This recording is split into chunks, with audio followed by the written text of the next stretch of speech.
Versículo 12, versículo 13. Seja Deus.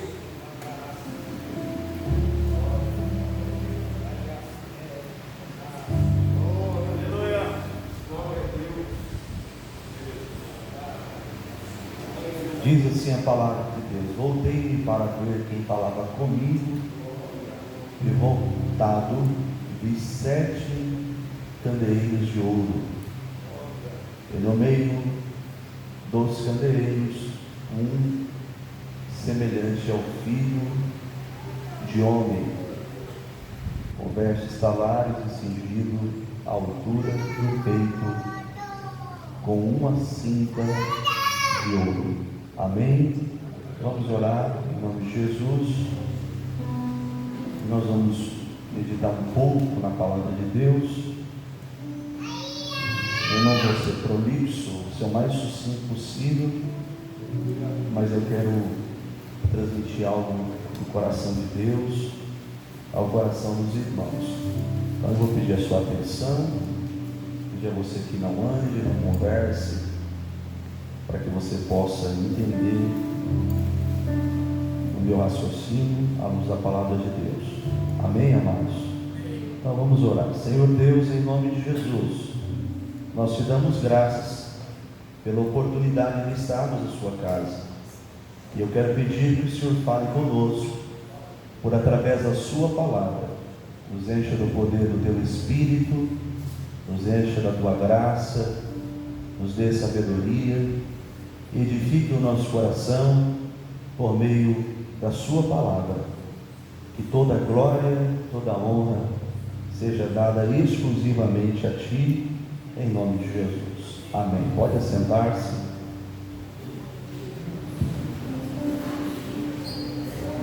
Aleluia, Jesus. Glória a Deus. Aleluia, Jesus. Aleluia. Maravilhoso, Deus. Deixa eu só me situar aqui, amados. Nós já vamos meditar.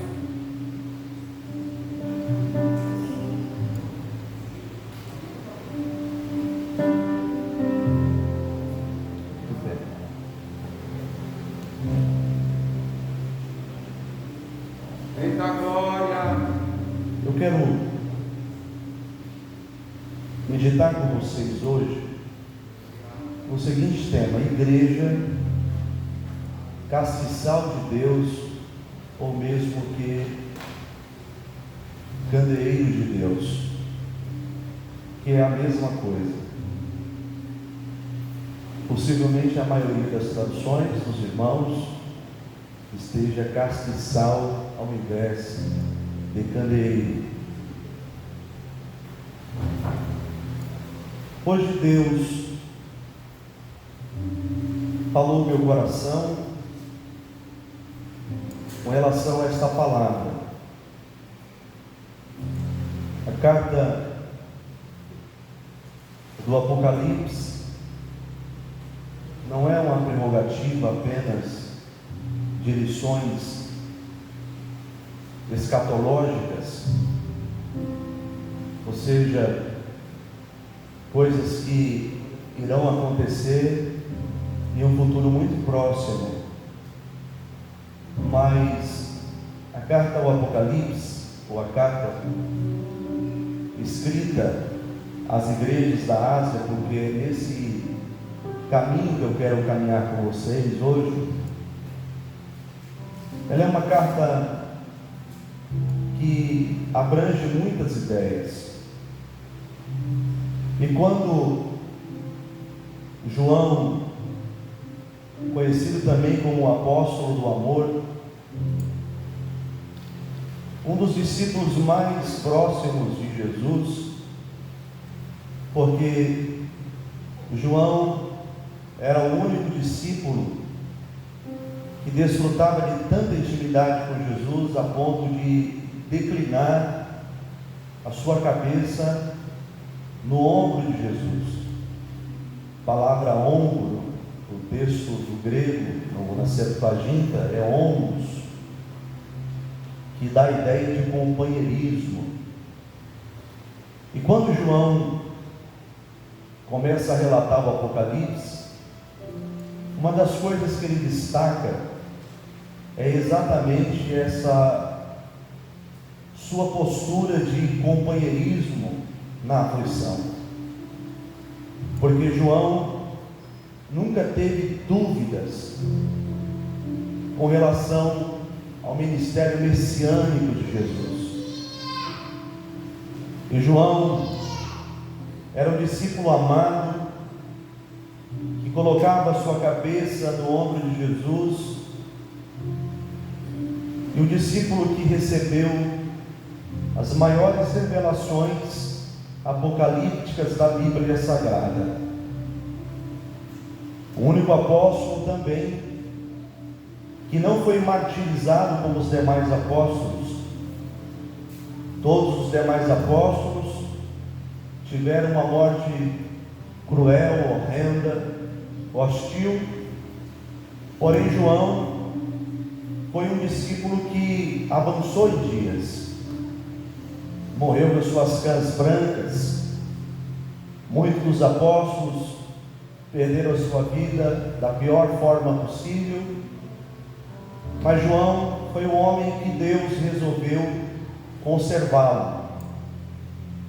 João foi um homem que Deus resolveu guardá-lo das terríveis perseguições no que tange a um martírio em função do catecismo de fé que eles professavam na pessoa de nosso Senhor e Salvador Jesus Cristo.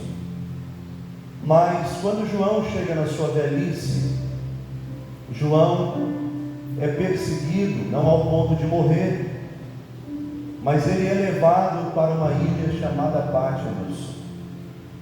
E nesta ilha, João vai receber as doutrinas de Cristo para as igrejas que estavam na Ásia Menor.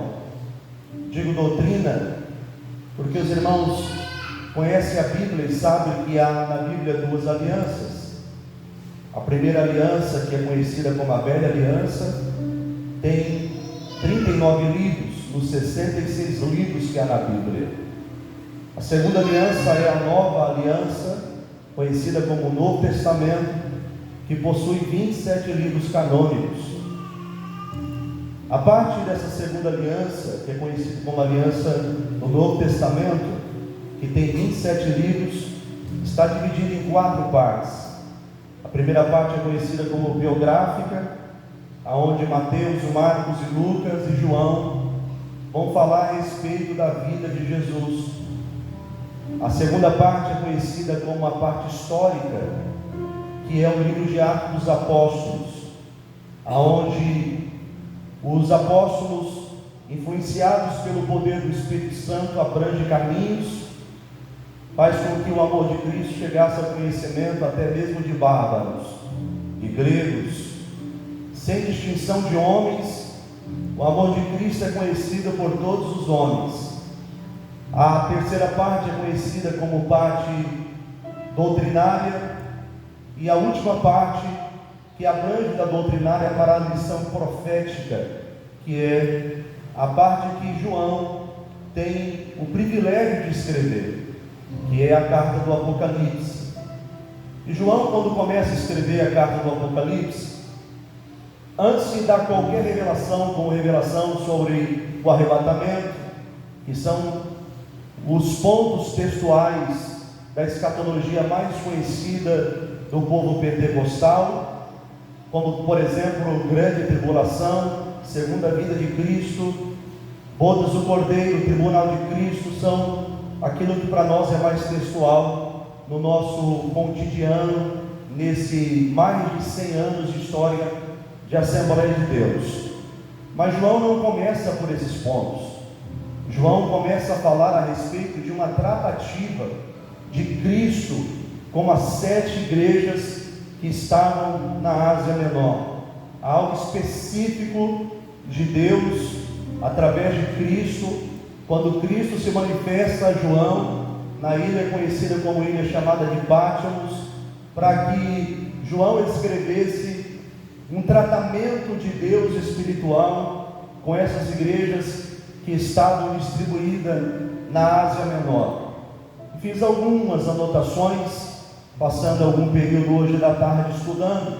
A maioria dos estudiosos acreditam que as 7 igrejas da Ásia estavam sofrendo uma perseguição realizada sobre a ordem do imperador Domiciano no ano 90 a 95 depois de Cristo aproximadamente.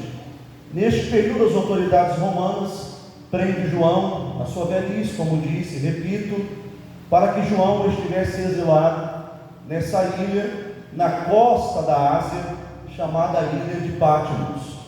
João é colocado ali e ele retrata o porquê que ele é exilado nessa ilha. E ele diz que é exilado nessa ilha por amor ao Evangelho de nosso Senhor e Salvador Jesus Cristo. Ali ele é lançado. Ele não nega o Evangelho de maneira nenhuma, ele permanece. Provavelmente passou algumas vezes na cabeça de João que ele iria morrer, porque todos os seus demais companheiros de ministério que começaram com ele já haviam morrido, já haviam sido martirizados. E para ele, se morresse já na velhice, para ele era lucro, um privilégio, porque já tinha vivido demais. Mas a verdade, João não havia chegado ao fim da vida ainda. João estava ali por um propósito que ele não conhecia, um propósito estabelecido por Deus. E quando eu dou essa rápida síntese daquilo que quero ministrar ao coração dos irmãos, como igreja sendo o candeeiro de Deus na terra, eu aprendo logo de início 2 coisas. A primeira coisa que eu aprendo é que João não iria morrer antes do seu ministério se cumprir. Isso vem também para fortificar a nossa fé. E se nós permanecermos fiéis a Deus, não negarmos a nossa fé em meio às lutas, perseguições, problemas diários, independente de quais problemas sejam, nós mantermos a nossa alegria na salvação que nos foi dada por meio de Jesus, nosso Salvador, nós não iremos morrer sem que Deus tenha cumprido com o propósito dele na nossa vida. Bem verdade que toda luta que passamos, Deus tem um propósito atrás de tudo isso. Propósito às vezes que nós não enxergamos, mas Deus tem um propósito. Abacuque, depois de ver toda a tragédia que Judá está vivendo, a ponto dele não compreender, e no primeiro capítulo do livro de Abacuque, ele começa a dizer: até quando clamarei por violência e tu não me escutarás? Abacuque diz para Deus que Deus não está lhe escutando, que Deus não está ouvindo, porque a maneira vergonhosa que Judá está vivendo é inaceitável para Abacuque, uma vez que Abacuque entende que ele é herdeiro de uma poderosa promessa, mas depois de Deus o levá-lo para a oração, isso já está no capítulo 3 do profeta Abacuque, ele começa a compreender que por trás de toda essa aprovação há um propósito de Deus. E aí então ele começa a pedir para que Deus se lembrasse da misericórdia em meio à sua ira, porque ele sabe que tudo que o povo está passando é porque a cólera de Deus está sendo derramada sobre eles. E aí ele diz: Deus, lembra-te da misericórdia em meio à sua ira. E ele diz: aviva a tua obra no meio dos anos, e no meio dos anos a torna conhecida, dando seguimento à sua oração em forma de canto. Aí então ele começa a dizer o que já foi cantado, e ele diz: ainda que a figueira não floresça e os campos não produzam mantimento, que as ovelhas sejam arrebatadas, que não haja fruto na virgem, e que o produto da oliveira minta, todavia Eu me alegrarei no Deus da minha salvação e exultarei no Deus a qual eu sirvo. Abacuque diz, quando ele diz todavia, uma vírgula no texto, ele está dizendo, independentemente de circunstâncias, de problemas que eu possa estar vivendo, eu tenho certeza em quem eu estou servindo.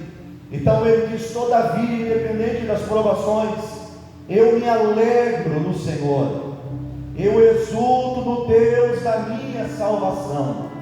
Que coisa tremenda é essa convicção que Abacuque mostra ter. Então, se Deus manteve João vivo, mesmo velho, sendo exilado naquela ilha, para conviver com as cobras, para conviver com todo tipo de animal pernicioso, João ainda assim sabe que ele não vai morrer sem que Deus cumpra o propósito absoluto de sua vida. Isso é a primeira coisa que eu aprendo. Posso abrir um parênteses para dizer aos irmãos que se vocês se manterem fiéis a Deus, se vocês se posicionarem em fé, independentemente da forma que o mundo possa andar, Deus vai te manter vivo, com saúde, para que o nome dele seja glorificado na sua vida, para que os propósitos dele venham se cumprir, porque Deus é Deus. A segunda coisa que eu aprendo, antes de dar seguimento no propósito do tema, é que todas as igrejas da Ásia Menor tiveram o mesmo treinamento, todas elas, não houve exceção de treinamento. Até mesmo a igreja de Laodiceia, que é considerada a igreja mais pobre espiritualmente, que é considerada a igreja imoral, que acrescenta ter riqueza, e Deus olha para essa igreja e exorta-o através de João, quando Jesus diz para ele, essa igreja, diga para eles que eles são pobres, eles são miseráveis, eles são cegos e eles estão nus. Nenhuma riqueza da qual eles possuem pode cumprir com o que eu tenho na vida deles. Eles estão extremamente vulneráveis a tudo que Satanás quer fazer com eles. Mais do que isso, eles perderam completamente a comunhão com o Espírito Santo, e eu acho que isso é a pior catástrofe espiritual que o homem pode viver na sua vida: viver sem a presença do Espírito Santo. Então todas essas igrejas receberam o mesmo treinamento. Eram 7 igrejas que estavam na Ásia Menor, porém todas receberam o mesmo treinamento doutrinário. Todas foram preparadas para lidar com os problemas, para não abandonarem a fé. Mas apenas 2 delas foram igrejas que Cristo não censurou-as, foram igrejas que Cristo elogiou a postura, que foi Esmirna e Filadélfia. Todas as demais igrejas, como Laodiceia, Pérgamo, Tiatira, Sardes, todas essas igrejas foram admoestadas por Cristo. Todas essas igrejas, Jesus chamou a atenção delas. A igreja de Éfeso, que é a última, Jesus exorta essas igrejas, e nenhuma delas poderiam se queixar de absolutamente nada, porque todas elas receberam o mesmo treinamento. Todas elas foram bem doutrinadas, foram bem pastoreadas, tiveram bons pastores, como Policarpo, Antipas, pastores sérios, como por exemplo Policarpo, que foi um grande bispo, Antipas, que foi um grande pastor. A história conta que ele morreu dentro de um boi de bronze queimado. Acenderam uma fogueira embaixo do boi de bronze, colocaram dentro do boi de bronze e disseram: nega a sua fé ou você vai morrer. E ele sendo cozinhado vivo dentro daquele boi de bronze.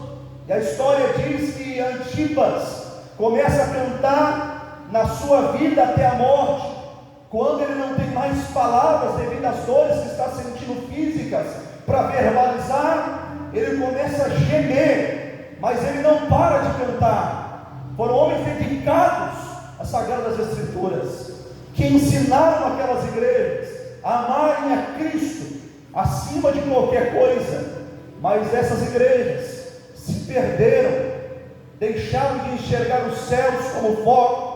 Eu estava olhando aqui as televisões ligadas, e não foi eu que pedi para a equipe de mídia colocar, mas eu vi hoje, pela primeira vez parei para observar o que estava escrito ali.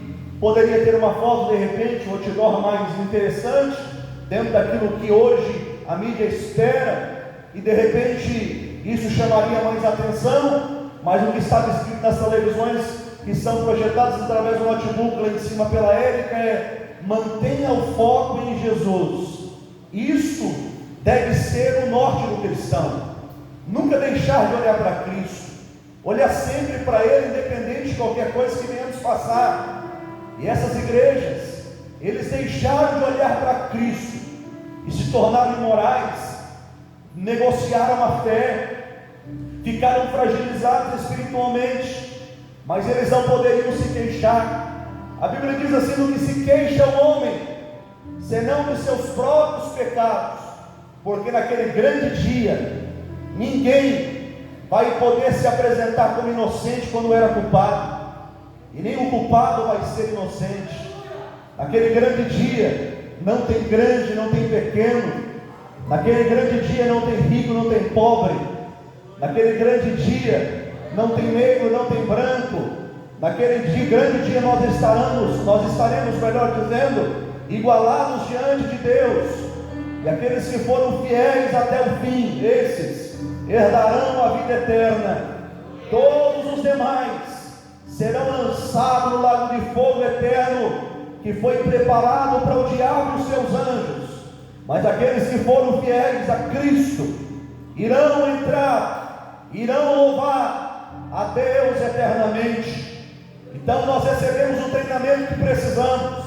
Ninguém, amados, digo pelo meu período de pastor na igreja da Paraná 20, mês que vem vai fazer um ano já que eu estou pastor aqui. O tempo passou rápido demais. E digo pelo tempo que sou pastor, sempre quando não estive nos cultos, escalei homens responsáveis para ministrar a palavra, homens que pregaram na mesma linha teológica que pregam. E sempre que estive aqui, nunca enganei ninguém, sempre fui responsável na palavra que ministrei ao coração dos irmãos. Então, se nesse período alguém se queixar e for vencido pelo diabo e dizer: eu não recebi o treinamento que eu deveria, mentira. Deus vai dizer: você está mentindo, você não quis dar valor ao que eu te dei. E essas igrejas foram treinadas, receberam o mesmo treinamento da igreja de Esmirna e o mesmo treinamento da igreja de Filadélfia. Porém, 5 delas se perderam, mas receberam o mesmo treinamento. Sabe o que aconteceu com essas igrejas? O que aconteceu com essas igrejas foi que eles deixaram de valorizar aquilo que era precioso e deram valor para aquilo que era vil. Mas vocês vão reparar que quando Jesus anda no meio dos 7 candeeiros de ouro, que é representado tipologicamente falando pelas 7 igrejas que estão na Ásia Menor, Jesus diz: os 7 candeeiros de ouro. Jesus poderia dizer os 7 candeeiros, mas ele quis fazer questão de dizer os 7 candeeiros de ouro. Sabe o que Jesus estava dizendo? E isso o Espírito Santo me revelou hoje, enquanto eu estudava a palavra. Jesus falou para mim, quando eu disse para João que eram 7 candeeiros de ouro, é porque eu nunca deixei de reconhecer o valor daquelas igrejas para mim. Embora eles deixaram de enxergar eu como valor precioso da vida deles, mas eu nunca deixei de olhar eles como meu povo. Eu amei eles, eu me entreguei na cruz do Calvário por eles, por isso eu dei o exato valor que eles mereciam, o candeeiro de ouro. Amados, nós estamos vivendo indubitavelmente os últimos momentos da igreja na face da terra. Ninguém pode dizer que Jesus não está voltando. Jesus breve vai arrebatar a igreja. A qualquer momento Jesus isso Deus está nos treinando para receber autoridade, nos treinando para receber poder, nos treinando para receber unção, porque na medida que Jesus se aproxima para arrebatar a igreja, o diabo vai lutar mais constantemente para poder nos fazer perder, porque para o diabo não tem chance mais, mas para o homem, por mais pecador que ele seja, enquanto ele estiver vivo e a igreja não for arrebatada, ele terá uma oportunidade de salvação. Deus sempre estará pronto para regenerar o homem, Deus sempre estará pronto para levantar um homem que está caído. É isso que o Evangelho faz na vida do homem, e nós não podemos dizer que as pressões, que as lutas estão nos afastando de Deus. Se você ama Deus, você não vai se afastar de Deus por nada. O apóstolo Paulo disse assim: eu sei quem eu tenho crido, e eu não vou me afastar do amor de Cristo por nada. E ele diz: nem mesmo as profundezas podem me afastar de Cristo, nem mesmo a altura pode me afastar de Cristo, nem mesmo as lutas podem me afastar de Cristo. E ele diz: o passado não pode me afastar de Cristo, o presente não pode me afastar de Cristo, o porvir não pode me afastar de Cristo, porque eu estou firmado no amor que me comprou, e o seu amor fez com que o sangue dele fosse derramado por mim na cruz, e eu não vou desistir da minha salvação. Pastor, então o que eu faço? A luta está aumentando, a pandemia está fazendo o teu maior recesso econômico da história. Pastor, o que eu vou fazer nessa situação? Amados, eu estava lendo uma palavra esses dias de um grande líder que passou pela terra, chamado Watchman. Watchman foi um grande líder chinês. Ele morreu por volta do ano de 1972, aos 68 anos de idade. Revolucionou com a sua pregação as perseguições que vinham nos países comunistas. A janela 10/40 era tão pesada, mas o Watchman nunca desistiu de pregar o Evangelho. E quando os irmãos que se converteram ao cristianismo de Jesus começavam a se sentir afligidos, pensando em voltar atrás, o Watchman uma vez se levantou e disse a seguinte palavra para eles: Deus vos ama, e vocês foram chamados para a salvação, e quanto mais vocês forem perseguidos, mais Deus vai guardar. E a palavra de excelência que o Watchman colocou foi a seguinte palavra: se você quiser anotar, anote, porque isso mexe com a minha alma sempre que leio. E ele disse que o poder que o cristão recebe é proporcional às lutas que ele enfrenta. Que coisa linda! Ele disse: o poder que o crente recebe é proporcional às lutas que ele está passando. O que o senhor quer dizer com isso, pastor? Eu quero dizer que se você está passando por lutas e crê no poder do Evangelho de Cristo, na medida que a proporção dos seus problemas forem aumentando, Deus vai derramando mais poder na sua vida. Perdeu a chance de dar glória a Deus? Eu vou repetir: quanto mais pressões você vai enfrentando, mais poder Deus vai colocando na sua alma. No momento que as lutas vão te apertando, você vai chorando de madrugada. O Espírito Santo, ele entra no teu coração, e ele entra na sua alma, e ele te enche de poder. Você até deita como um cordeiro, mas levanta como um leão pela manhã, sabedor de que nenhuma luta vai vencer o propósito de Deus na sua vida. Eu queria que você levantasse a sua mão direita para o céu e desse o maior glória a Deus que você já deu em toda a sua vida, porque a luta que você está enfrentando pode ser grande, mas na medida da luta Deus vai te dando poder. Na medida da pressão, Deus vai te dando unção. Está perdendo a chance de dar glória. Na medida da afronta, Deus vai te dando poder. Na medida da pressão, Deus vai te dando autoridade. Quanto mais pressões o crente enfrenta, mais unção Deus vai dando a ele. Quanto mais perseguições se levantam contra você, mais poder Deus vai te dando. E esse poder não é um poder natural. Esse poder é um poder sobrenatural. só pode ser enxergado por aqueles que creem nesse poder. Eliseu tinha um moço, e toda a Síria se levantou contra Eliseu.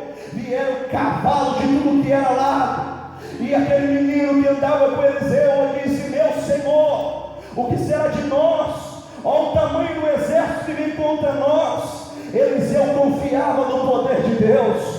Ele sabia que quanto mais perseguições ele enfrentava, mais poder Deus daria a ele. Então ele faz uma oração e diz: Deus, abre os olhos do menino. E quando o menino abriu os olhos, ele disse: ai meu Senhor, eu não estou vendo um exército de homens, mas eu estou vendo um exército de anjos, com cavalos e carruagens de fogo. Amados, nós não estamos vendo, mas Deus tem anjos nos céus, que estão prontos para descer na terra, para batalhar por aqueles que creem no poder do Evangelho. Levante a tua mão direita, porque eu quero soltar uma palavra profética de Deus para a sua vida, para a sua família. Na medida das lutas, não desista, dê glória a Deus. Na medida das provações, não desiste, exalte a Deus. Na medida das enfermidades, não murmure, glorifique a Deus. Porque quanto mais pressionado você for, mais poder Deus te dará. E eu te convido hoje, quando chegar em casa, levantar as mãos em direção ao teu lar e dizer: eu repreendo toda doença, eu repreendo todo mal. A minha casa é altar do Deus todo. A minha casa é altar de Deus.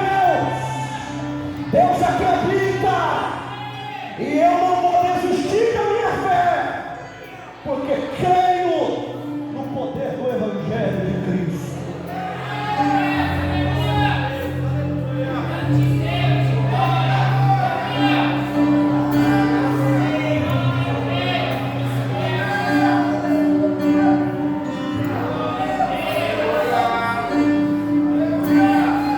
O maior interesse de Deus, presta atenção, o maior interesse de Deus não é te dar dinheiro. Não é, Deus não tem interesse. Estou dizendo que o homem precisa de dinheiro para comer, sobreviver. Agora vai chegar um tempo que a Bíblia diz: vinde, comprai sem dinheiro. Isso vai ser um milênio. O maior interesse de Deus é te dar poder. Coloque a mão no coração e diga assim: o maior interesse de Deus, eu digo com autoridade, diga: o maior interesse de Deus é me dar poder.